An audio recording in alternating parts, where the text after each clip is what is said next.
오늘은 바쁜 현대인을 위한 당뇨를 예방하는 좋은 생활 습관 3잘에 대해서 말씀드리겠습니다. 잘!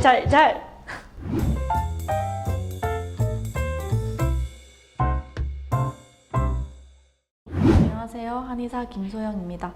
오늘은 당뇨병의 좋은 생활 습관 3가지를 설명해 드리려고 합니다. 그래서 3잘, 일단 그 3잘 중에 첫 번째, 잘 먹자입니다. 일단은 우리가 어떤 음식을 어떻게 먹는가가 당뇨를 예방하는 데 도움이 될 수 있는데요.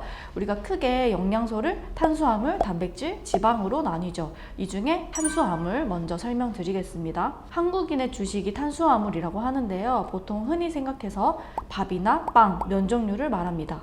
이 탄수화물은요, 그 자체로 혈당을 쉽게 올릴 수 있고요. 그리고 우리가 체중 증가에 가장 주력한 영양소를 탄수화물이라고 봅니다. 그래서 탄수화물의 섭취를 조절했을 때 체중 조절에도 유리하게 되고요.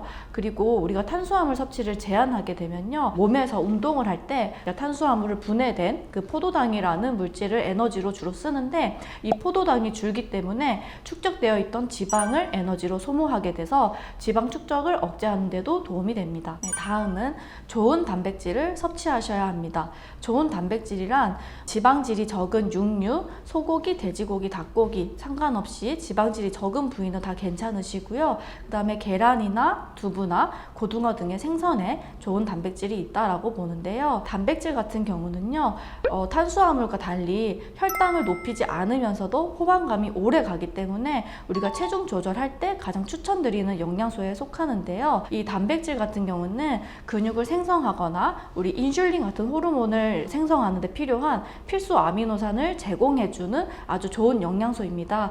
그래서 당뇨 환자분들도 좋은 단백질은 어느 정도 섭취를 해주시는 게 좋습니다. 그리고 간식은요, 우리가 GI 지수가 낮은 음식들을 간식으로 드시는 게 좋다고 하는데요.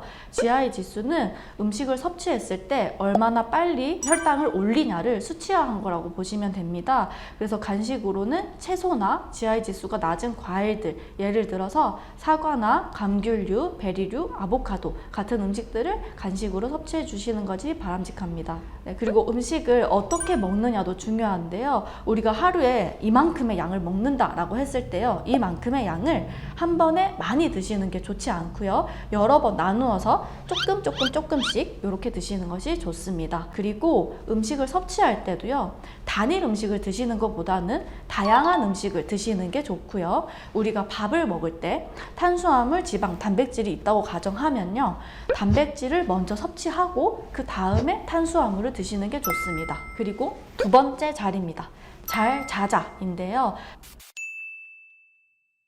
잘 자라고 하는 거는요, 수면의 질과 수면의 시간 두 달을 포함하고 있습니다. 한 연구에서요, 6시간 미만 잠을 잔 성인 남성에게서 인슐린 저항성이 높아졌다라는 결과가 있는데요. 잠을 너무 작게 자게 되면요, 인슐린 저항성, 즉 인슐린이 제대로 기능을 못하는 상태가 높아지고요. 그리고 우리가 식욕을 조절하는 호르몬 렙틴과 그렐린 두 가지가 있는데, 이 두 가지 호르몬의 불균형이 유발되어서 쉽게 배가 고프고 음식이 당기는 등의 어떤 증상이 나타나서 체중 증가에 안 좋은 영향을 끼치게 됩니다. 그리고 반대로 8시간 이상 수면을 취하는 여성에게서도 인슐린 저항성은 높아졌는데요. 바꿔서 말하면 너무 적게 자도 너무 많이 자도 인슐린 저항성에는 안 좋은 영향이 있게 됩니다. 그래서 당뇨의 예방과 관리에는 많이 자는 것과 적게 자는 것 둘 다 안 좋은 영향을 줄 수 있습니다. 수면의 질을 높이는 것도 굉장히 중요한데요. 우리가 숙면을 취하기 위해서는요,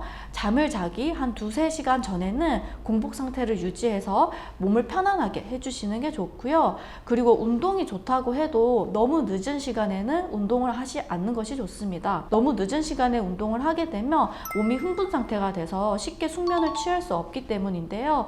그래서 자기 전에는 드시지도 마시고 너무 과한 활동도 피해주세요. 마지막 잘, 건강하게 잘 살자입니다. 우리가 건강하게 잘 살기 위해서는요, 어느 정도의 운동을 하고 적절한 체중을 유지하셔야 되는데요. 어떤 운동을 얼마나 할 것인가가 굉장히 중요합니다. 일단 운동은요, 유산소 운동과 근력 운동 두 가지를 병행하시는 게 좋은데요. 유산소 운동 같은 경우는 어느 정도 숨이 찰 정도의 중강도 운동으로 시행을 해주시고요. 매일 30분 이상 시행하시는 것이 좋습니다. 하지만 오늘 너무 피곤해서 안 되겠어요, 시간이 없어요, 이런 분들 많으시죠. 그래서 매일 운동하기가 힘들어요 하시는 분들 같은 경우는 그래도 최소 일주일에 3번 해주시는 게 좋다고 보는데요.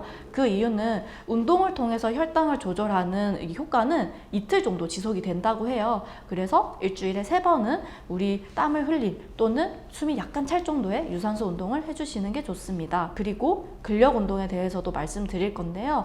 근력 운동도 유산소 운동과 병행해서 일주일에 2-3번 정도는 시행을 해주시는 게 좋고요. 굳이 어떤 부위의 운동을 할까요? 라고 물어보시면 특정 근육을 우리가 지칭하진 않지만 우리 몸에서 가장 큰 대퇴 근육 운동은 꼭 넣어주시는 것이 좋겠습니다. 우리 근육 같은 경우는 운동을 할 때 에너지로 포도당을 사용하게 되는데요. 그 포도당을 소모함으로써 그 자체로 혈당 조절에 용이하게 됩니다. 그래서 근력 운동도 꼭 병행을 해주세요. 그리고 적절한 체중을 유지하셔야 되는데요. 비만은 인슐린 저항성을 높이고 인슐린을 분비하는 췌장의 베타세포 기능을 떨어뜨립니다.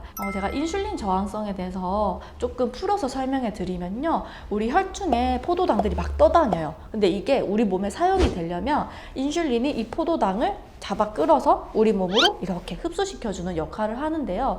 인슐린 저항성 같은 경우는 이 기능 자체가 망가진 상태를 말합니다. 그래서 우리가 음식을 섭취하더라도 포도당이 우리 몸에 유입이 되지 않기 때문에 혈중에 떠도는 포도당이 많아서 혈당 수치는 올라가고, 반대로 우리 몸은 이용할 수 있는 포도당이 없기 때문에 포도당을 부족하다라고 인지를 하게 되는 건데요. 그 결과 우리 몸에서는 더 많은 포도당을 요구하게 되죠. 그래서 이거를 배가 고파요, 단 게 땡겨요, 이렇게 호소를 하게 되기 때문에 오히려 체중이 증가되는 쪽으로 안 좋은 영향을 주게 됩니다. 그래서 비만 자체가 인슐린 저항성을 유발하는데 이것 때문에 또 음식이 끌리게 되니 또 더 살이 찌게 되는 이 악순환의 고리가 생기게 됩니다.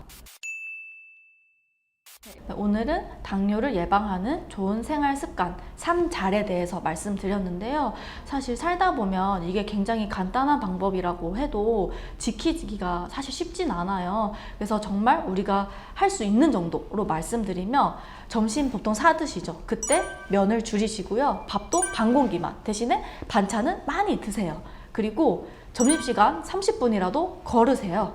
마지막, 우리 최소 6시간은 잡시다. 당뇨를 예방하는 생활습관 말씀드렸는데요. 다음은 더 유익한 정보로 찾아오겠습니다. 다음에 뵐게요.